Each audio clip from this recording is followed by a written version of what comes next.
All right, we're going to talk about something that sometimes we don't talk about enough, especially in Townsville. I don't know if you struggle with this, but sometimes I do, unfortunately. We're going to talk about road rage. Anyone ever been a victim of road rage? A few of you, not many. I was expecting more. I'm going to sort of broaden your scope of what you think road rage is. Maybe you haven't been a victim because you're all the perpetrators out there, or all of our road ragians. They're the ones that are in this congregation. Fantastic. But let me just quickly define what road rage is. It's aggressive or angry behavior exhibited by a driver. Behaviors include the following: rude and offensive gestures. Sure, we have none of those in here. Verbal insults, physical threats, or dangerous driving methods targeted towards another driver or pedestrian, yikes, in an effort to intimidate or release frustration. Now, all of these attributes, all of these behaviors are towards who? Complete strangers, right? People you've never met before, people that you probably will never meet again. In fact, if you're experiencing road rage, like you're the perpetrator, and then you realize you actually know the person, I'm sure you sort of scale back your rage a little bit and just go, oh, that's just Bob being Bob. We all have experienced road rage, whether we are the victim or the perpetrator. I would like to do some studies actually into this, whether road rage is more common after work or before work. I have a feeling it's probably after the workday, because everything that leading up, unless you're someone that doesn't set an alarm and you're rushing to get to work and you're just irresponsible with your time. I don't know if that's you, but anyhow, I'd love to know. That's not a part of this. I'd just love to know when it happens. But according to studies, with road rage, if you're a bumper sticker person or a window sticker person, people who customize their cars with stickers and other ornaments are more prone to road rage. Now get this. This is facts. This isn't made up. This is facts. It's not what you are promoting on your bumper stickers. It's only the number of bumper stickers, not their contents, that predict road rage. So really, the more bumper stickers you have, the more likely you are going to be a part of a road rage incident.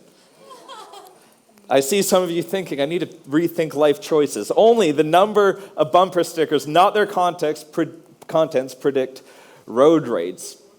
While a percentage of us, not all of you, have experienced road rage before, we've all experienced internal rage at some point, right? We can all identify that we have a level of rage or we have a level of anger within us. Now, we don't use those words though, do we? We don't say, I'm raging, I'm angry. We go, I'm just feeling frustrated, right? I'm just frustrated. Angry, I don't get angry. I'm not rage. I'm just frustrated, because we want to seem like we're, a decent human being, and that we never struggle with anger. So we dumb it down, we level it down a little bit and just say, well, I'm frustrated.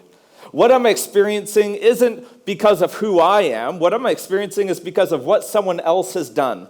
My anger isn't because of me. My frustration isn't because of me. My frustration is all pointed out there. It's not me. I'm not angry.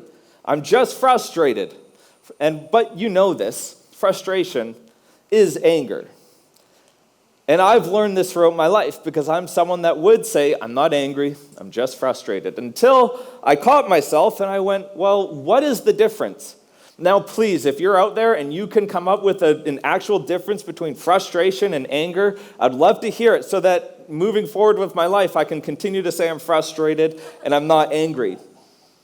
So if you can think of one, then I would love to hear it. But while you're thinking about a good response to you're not angry, you're frustrated, let me catch you up where we're up to in this series. We're in part 4 of our series, You're Not the Boss of Me, where we're learning to say no to the emotions that compete for control in our life. And that happens, right? If we're not able to monitor our hearts, if we're not able to monitor our emotions, and if we're just sort of flying by the seat of our pants, then things become controlling of us. They don't just control our behavior, but these emotions control the things that we say. And the things that we say, when we're not able to filter them, they put us at odds with people. Because often when you let things like jealousy, when you let things like envy, when you let things like anger become the boss of you, words that come out of your mouth aren't necessarily the kindest words. And they're words that can really do damage to other people. They're words that can really hurt other people, which puts you at odds with people, which has the potential to ruin us. These things that come out of us. Where do they come from? They come from our hearts.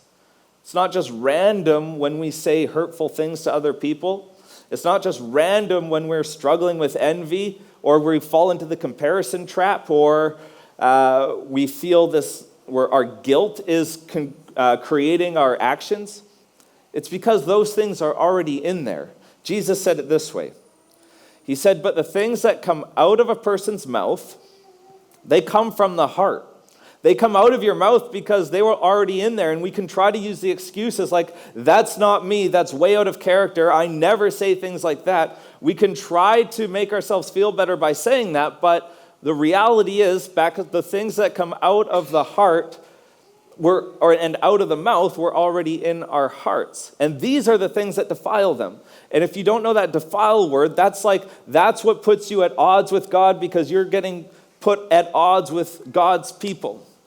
He continues and he says, for out of the heart, all of these things come from evil thoughts, murder, adultery, sexual immorality, theft, false testimony, slander. You might be thinking, John, those are pretty extreme examples. I mean, first of all, Jesus said this, not me. Second of all of these things probably start with a seed, right? They started at some point or another that went unaddressed, and then they took root, and then they continued to blossom in not a good way, and all of a sudden, you're doing things that you never thought you would do. You're at a point in your life where you go, holy moly, how did I get here? That's such a Canadian term, holy moly, just snuck out there. But in this series, we're learning how to monitor our hearts and emotions. We know how to monitor our behavior. We tell our kids, you need to watch your behavior, have good behavior. You want to monitor your behavior so that you can get good jobs, so you can have a good reputation, so you can go on dates and second dates. We monitor our behavior so that we have a good outward image of who we are. But sometimes we struggle to really monitor our hearts.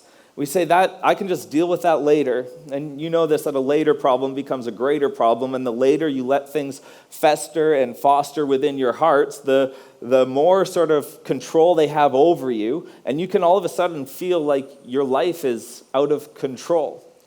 Because when our emotions do take control, things get out of control. I'm sure you've experienced this. When you let I'm not saying emotions are bad, but when we let things like guilt, envy, jealousy, anger, when we let them take control of our lives, all of a sudden your life does feel a little bit out of control. And you look like you're out of control to other people. They're not sure what kind of person you're going to be one day to the next. They're not sure if one thing you say or they say to you is going to set you off. Right? They're walking on eggshells around you because you're a little bit out of control.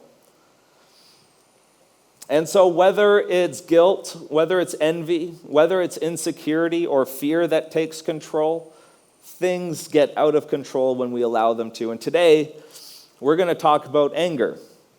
And nobody wants anger to be the boss of them. I've never heard someone that gets angry say, I love getting angry so often. Maybe you do get angry, and this resonates with you, and you go, I'm just getting angry all the time, and I really don't know why.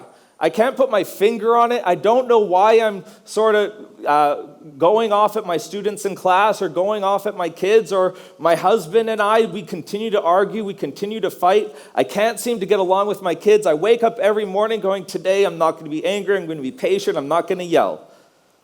But then it's noon, and all of a sudden, you've broken your promise to yourself.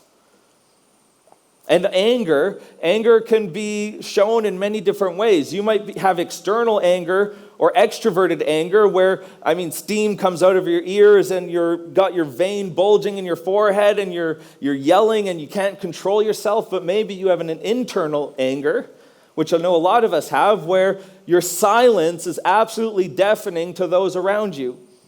Where you have a mood, where you're trying to get your point across of how angry you are by how silent you are, by how little attention you're going to pay to your spouse or your kids. So there's more than one type of anger. There's external anger and then there's internal anger, and we all into those categories. So today we're not just talking about extroverted anger.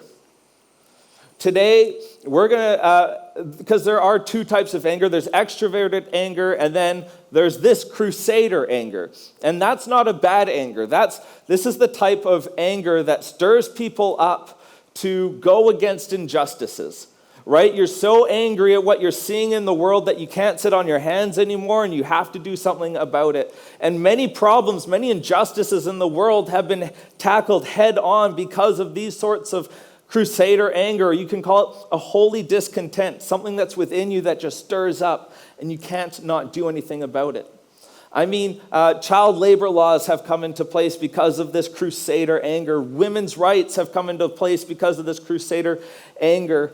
People are getting things that they need, like water, and they're being treated fair because of this crusader anger. So there are different types of anger, but the crusader anger sort of goes against what we're talking about today. They contrast the extroverted anger because crusader anger is all about what others aren't getting that they deserve, right? You look at what other people aren't getting and you know that they deserve that thing.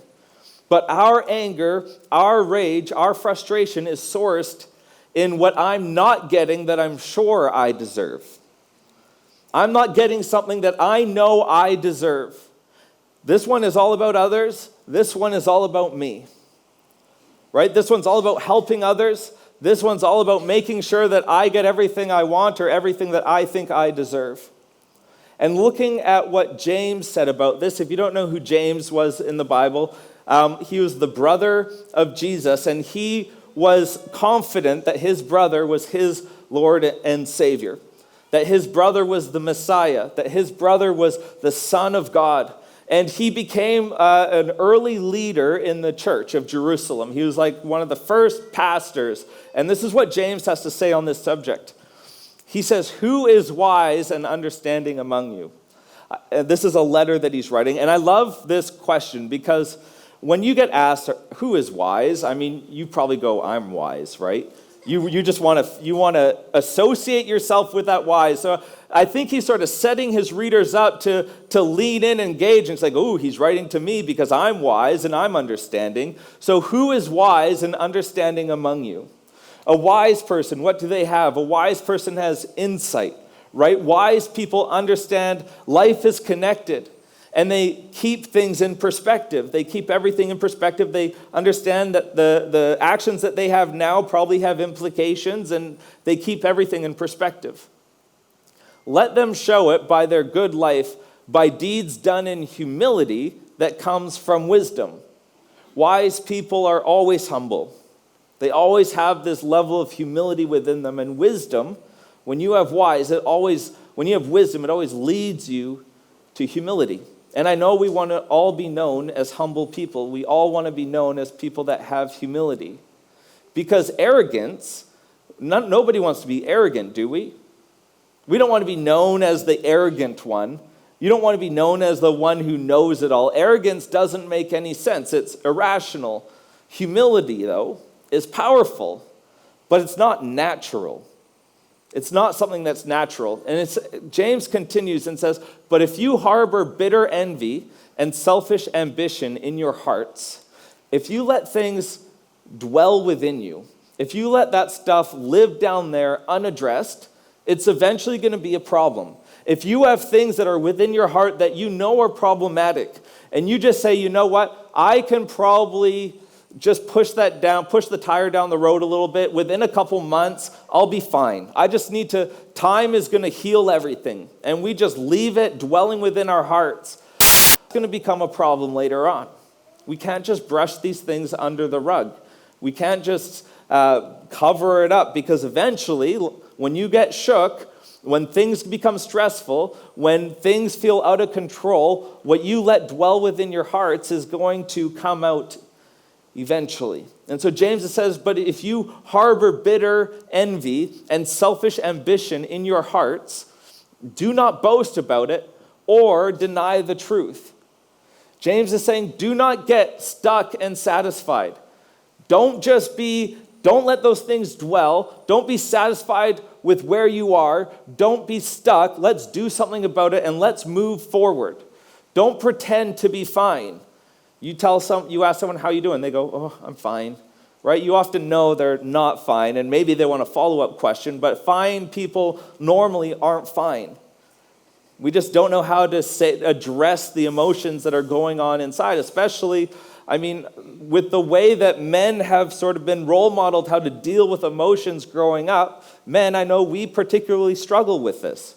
I'm not saying that women don't get me wrong. I'm not trying to create a separation here, but men, we need to be probably more aware of this. To not just say, I'm fine. To take the slogan of, are you okay day, I think, like it's not weak to speak. It's not weak to speak of how you're actually doing. So don't pretend to be fine, because God has called us to something better. God has called you to something better than just fine. For where you have envy and selfish ambition, James continues, when it's internal and where it's rooted within your heart, so you've let it take root in your heart, there you find disorder and every evil practice. That's where you find disorder. It's when things feel out of control. When arrogance gets lodged in your heart, there's going to be disorder and every evil practice. What's on the inside is coming for you. It's coming for you and those around you. When we don't deal with the things that are inside, it's not just affecting us. You know this. It's affecting your family, and it's affecting people that you say you love most. The things that you let dwell within your hearts, they are coming for you. James tells us how to keep anger from lodging in our hearts. And he tells us how to keep it from being the boss of us. Now, I just want to take a time out. I don't want you to think that I think anger is unnatural. Anger is a natural emotion. Anger is something that we all have in our life at some point. Anger is not something that we should feel guilty about. But it's also something that should not become the boss of us. It's not something that we should allow to rule our lives. There are certain circumstances in your life where you are justified to feel angry. And anger will come out, and that's okay. But if we don't deal with what is going on the inside, then quickly it will become the boss of you. And I know you don't want that for you. And your family and your loved ones don't want that for you too. So James is going to give us some advice on how we don't allow anger to become the boss of us. So he pauses and he asks, what causes fights? Where does the hostility, where is this conflict coming from? Like what is causing the anger in your life? What is causing your relationship tensions? Maybe it seems like all of your relationships are sort of cracked and the foundations are shaking and you're not sure how much longer they're going to hold on. Where's all this hostility? What causes fights and quarrels among you? What's causing fights and quarrels among you? You might go, James, no. It's not what causes the fights and the quarrels. It's the who that causes the fights and the quarrels, right? It's people that are out there. It's other people. If it wasn't for them, if it wasn't for my mom or my mother-in-law or my father-in-law or my boss or my husband or my ninth grade teacher or my son or my daughter, if it wasn't for those people, if it wasn't for the who, then I would be totally fine. I would have no arguments. I would have no fights. I have no quarrels. And as long as you think it's a who that causes the fights and quarrels among you, you'll never get to the real what. As long as you think it's a who and your anger problems, the thing that's taking control of your life is all about other people, the anger is all about people from out there, as long as we put all the responsibility on other people and not accept some of the blame pie, when we say it's a who, we do not get to discover and to uncover what the what is. So what causes fights and quarrels among you? Don't they come from your desires that battle within you? Don't they come from your desires that battle within you? And we go, no, they don't come from me at all, James. I'm not taking responsibility for this. I think the reason I struggle is because his or her inability to see things my way. Because his or their inability to see things my way, which is the right way, right? James is saying, as long as you think that the source of your anger is all out there, you're never going to deal with what's actually going on in here. And I think this is a life-changing piece of advice. It's a life-changing insight.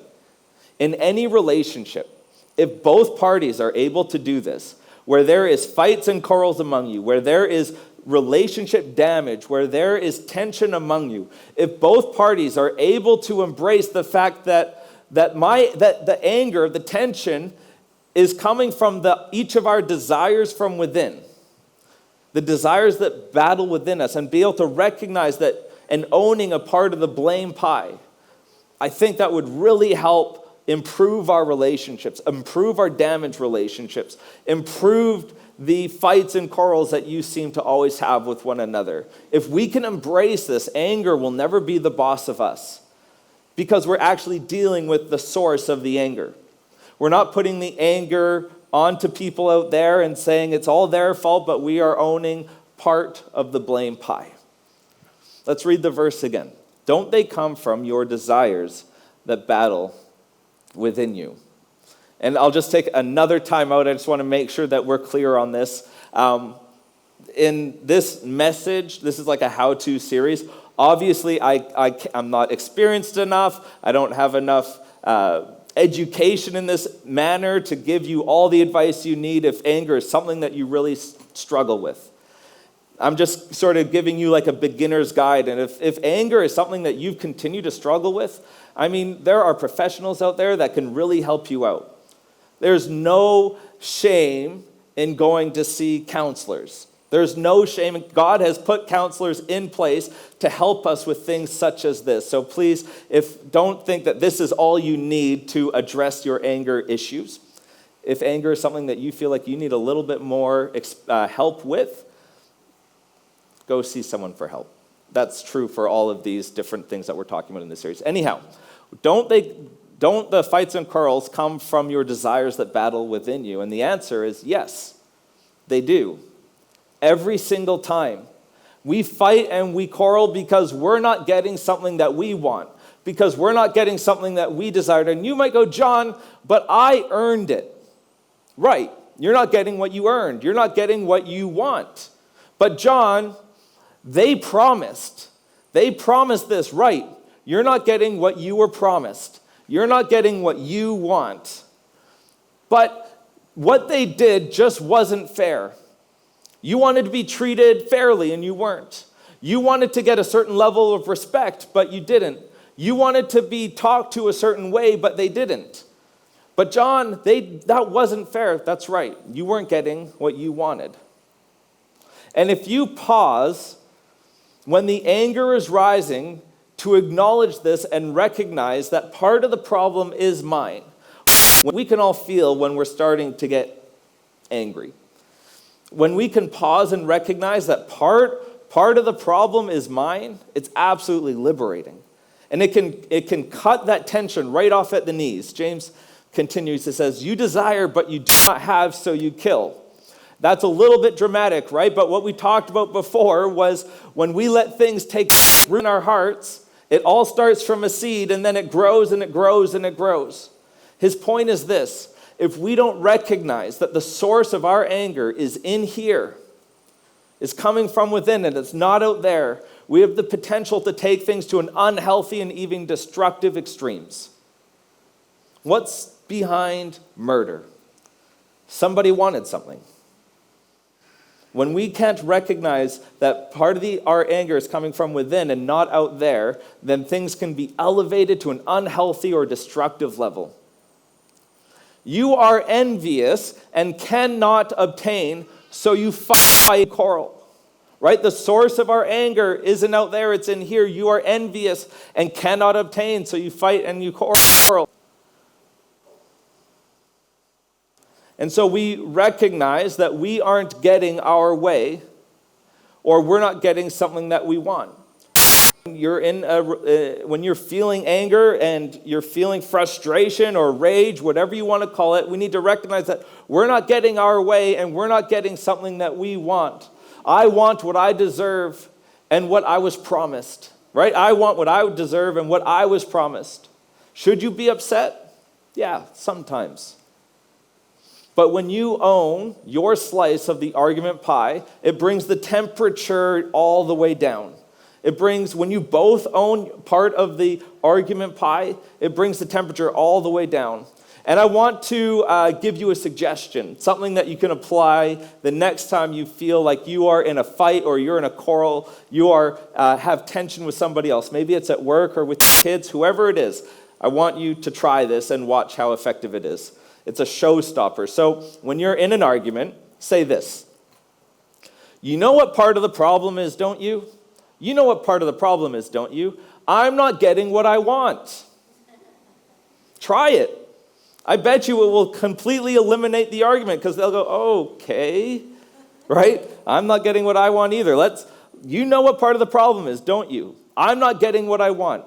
I mean, think about any relationship tension or frustration with another person that you've had in recent history. Isn't it true that it comes from the desires that are within you?